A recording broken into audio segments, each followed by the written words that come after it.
Hello and welcome to Codebreak Album Club episode 7.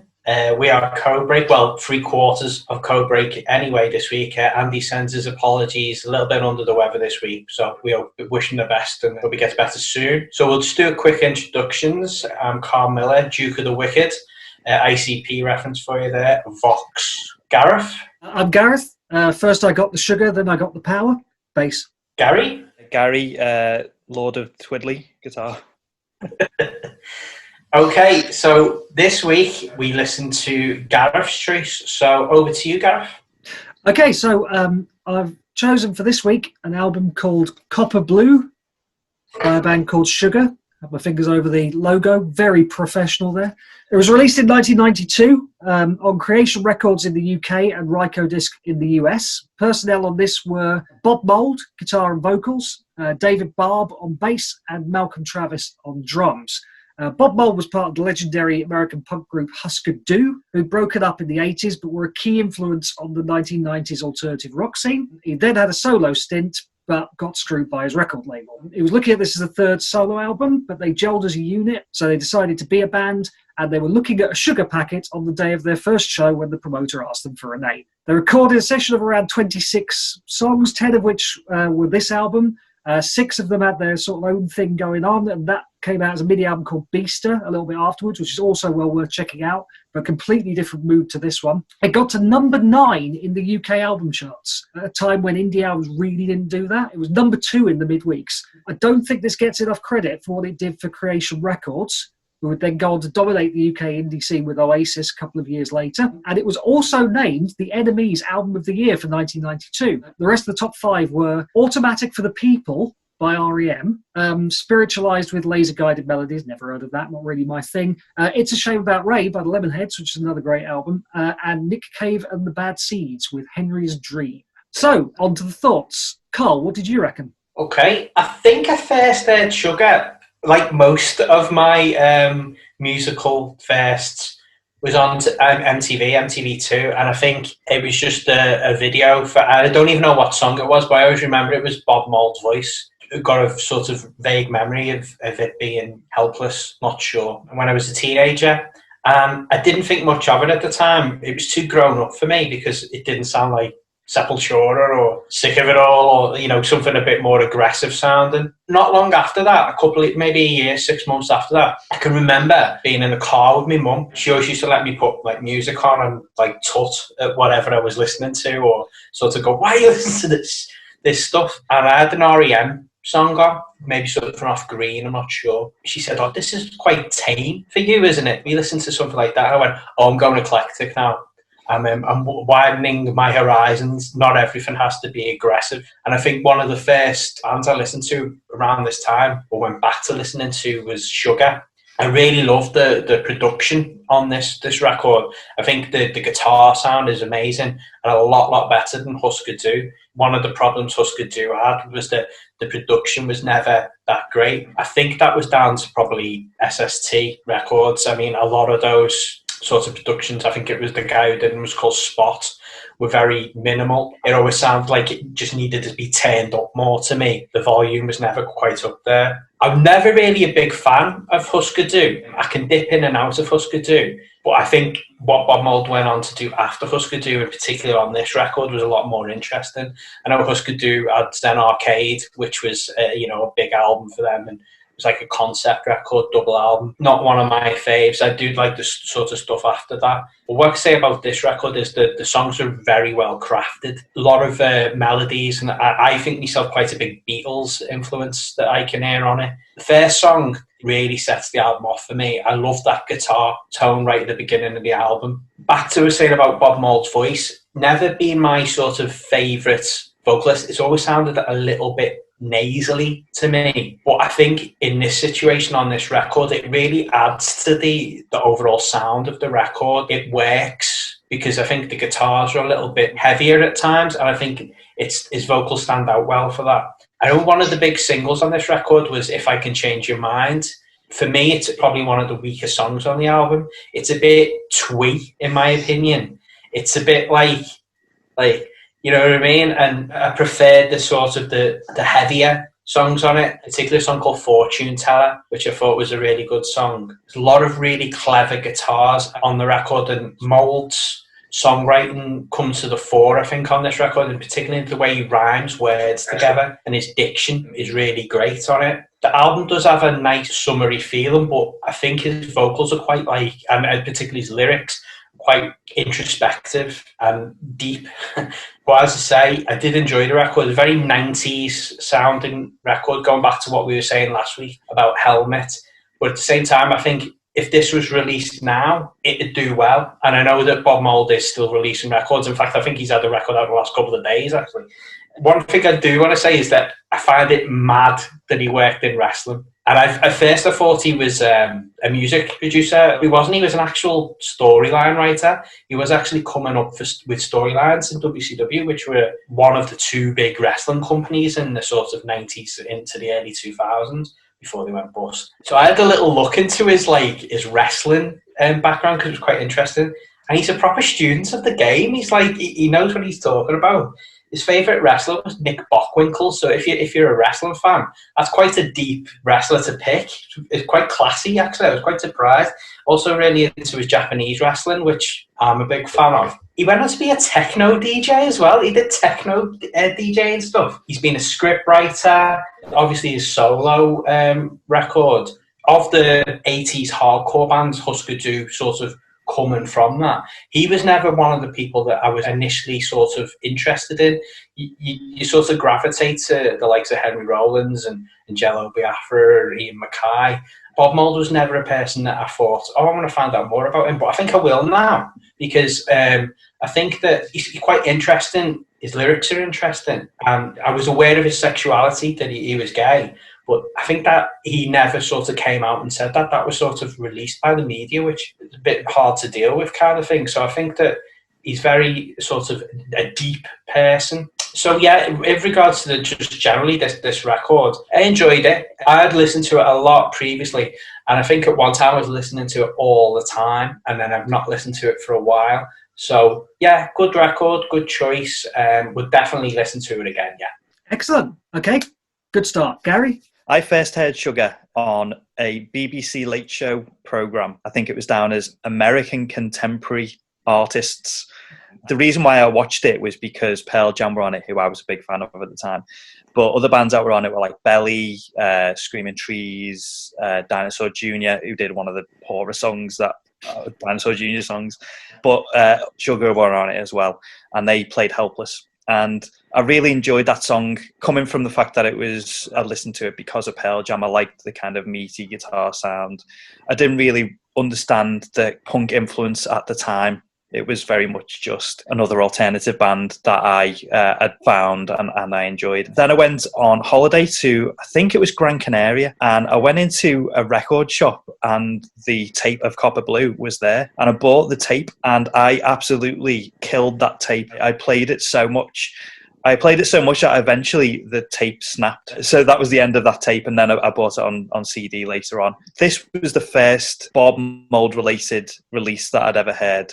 And obviously kind of moving forward and finding out that he was in Husker Du. I'm kind of the same as Carl, maybe not quite as extreme, but certainly I find that going back to it, I think Husker Du still got some of my favourite songs, but not albums. They've got decent albums, but I just pick certain songs off it and I'll enjoy those. But I still think that this is, for me, the best album that he's ever done. It's just full of great songs. I mean, it flows really well, and just straight from the beginning, that crunch of the Act We Act, that guitar sound and how it comes in, and it's such a big sounding song and a big sounding production to it, and the way it kind of goes from there, so it goes nicely into that kind of alt rock guitar effect on Good Idea, into like the bouncy kind of back to back of changes and Helpless, and then that kind of boppy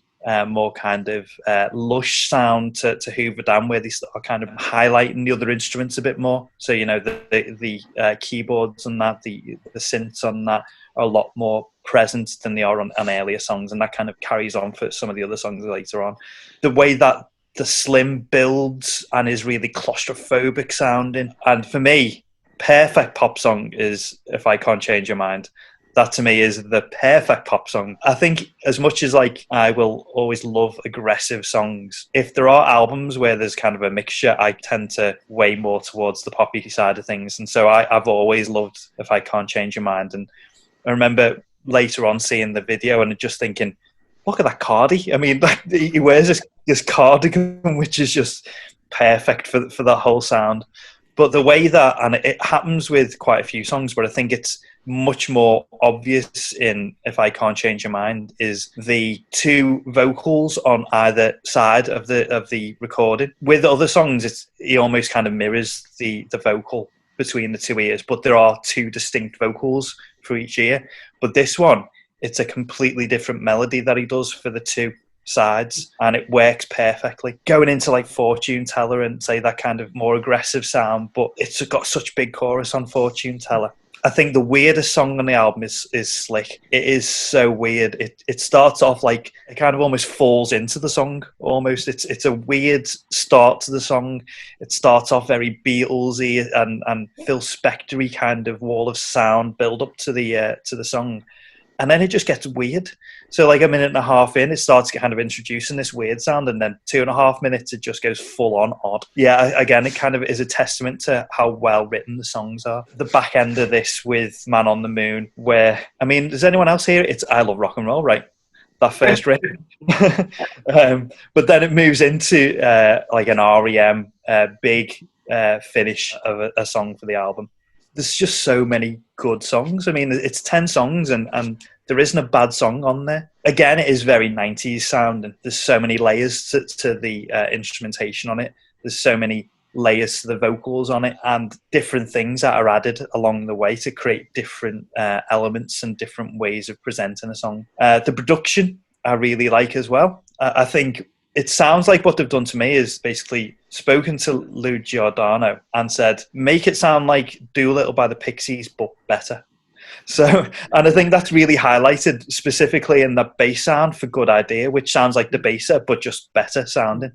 Not a better song. Debaser is a brilliant song, but I think the bass sound is so good. But I think the bass itself, I think David Barb is the unsung hero to this album, because everyone will see this as a Bob Mould record. Everyone, focuses in on Bob Mould being the key figure. And, rightly so, he did write the majority of the songs, but that Dave Barb bass sound and the effect that the bass track has to the overall sound, I think is integral to this being a success as a record. So yeah, I think it's just a near faultless record. I think it's brilliant. Excellent. Before I forget to say it, I should mention Dave Barb's been a key influence on my bass playing. Certainly the stuff he does on this album. A Good Idea. The first, very, very first few bars of that are the first thing that I actually learned to play on the bass. So yeah, there's that. You can tell I haven't got that in my notes because it's just trailed off there. So onto my prepared comments. So I first heard Sugar on 2 commercially available compilations in the early 90s.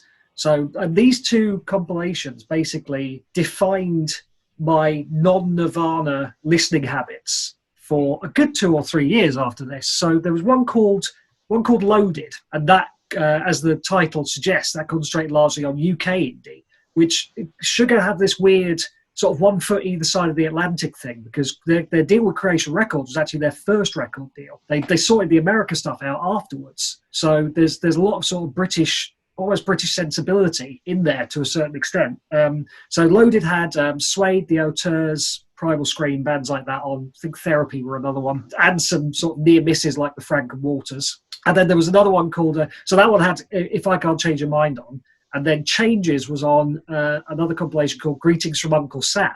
And that was US indie rock. So that was like Alice in Chains, Mudhoney, the Lemonheads, and some near misses like Juliana Hatfield. And, I then got Copper Blue. Similar story to you, actually, Gary. I bought it on holiday. I bought the tape from a little record stall in Lampeter in Wales, from which I also bought Creator, which is an early Lemonheads album where they have another lead singer, which was really confusing. And another one for you, Gary, Mr. Machinery Operator by Firehose. So there we go. But of those three, this is the one that got played to destruction, essentially. So from reading the liner notes on the deluxe edition, which I recommend because it's got a gig, it's got a brilliant BBC session on there. If you can get hold of that copy, that's the one to get. It looks like this was an absolutely horrible recording session. They did everything separately. They did the drums first, and then the bass, and then some guitars, but then they had to go back and do the bass again. So it just had a nightmare kind of couple of weeks trying to put this together. It's kudos to, again, Lou Giordano and Bob Mould who mixed the album, because it's so well put together. I couldn't picture that this was done separately. I thought this must have been recorded live and then overdubbed.